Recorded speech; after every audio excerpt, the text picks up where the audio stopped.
Dans ce garbadrome bien connu à Cocody, il n'y a pas eu de vente aujourd'hui. Impossible de se procurer de l'huile pour frire le poisson, nous dit Ahmed, le tenancier du site. Et on prend 15 000 comme ça, maintenant on s'appelle ça arrive 26 000. Ça coûte ça, on n'a pas vendu qu'avant.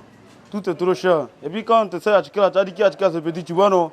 Donc, c'est pour ça qu'on va arrêter un peu.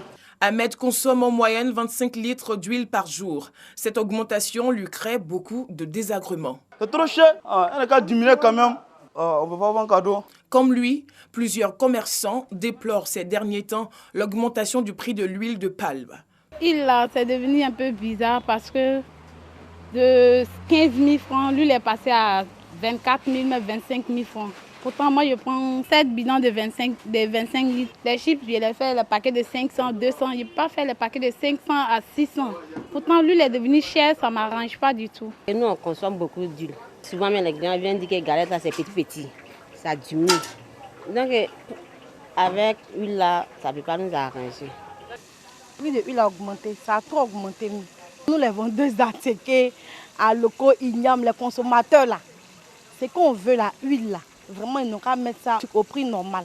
Une situation qui n'est pas sans conséquence pour le consommateur final. Par exemple, on nous servait là.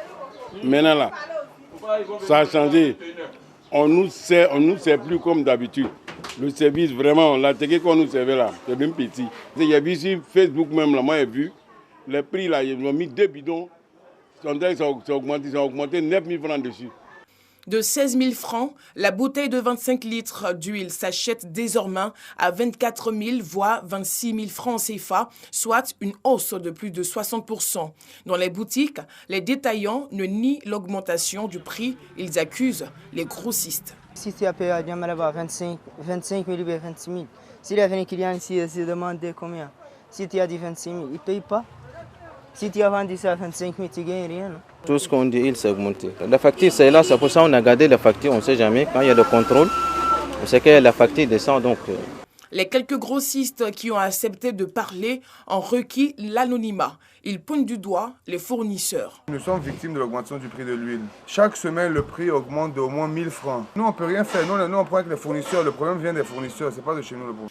Sur le terrain, nous retrouvons le président de la coalition nationale des organisations de consommateurs de Côte d'Ivoire. En pleine tournée dans les surfaces de commercialisation, il assure que des solutions seront trouvées. Il y a eu une augmentation générale sur tout ce qui est de l'huile dans notre pays, et 2 fois, décembre et puis mois de janvier. Donc, je suis là ce matin, au nom des consommateurs, de lancer un message aux fournisseurs pour dire que la cherté de la vie, Covid-19, ne peut pas être supportée par le seul consommateur. Chose que nous n'allons pas accepter. Mais nous avons eu un entretien avec M. le ministre du Commerce et de l'Industrie, où dans les heures qui viennent, les jours qui viennent, il y aura une rencontre pour essayer d'aplanir les difficultés. En attendant de trouver une solution à cette crise qui affecte le panier de la ménagère, Soumaoro Ben Unfali appelle à la retenue. Surtout, ne pas jeter de l'huile sur le feu.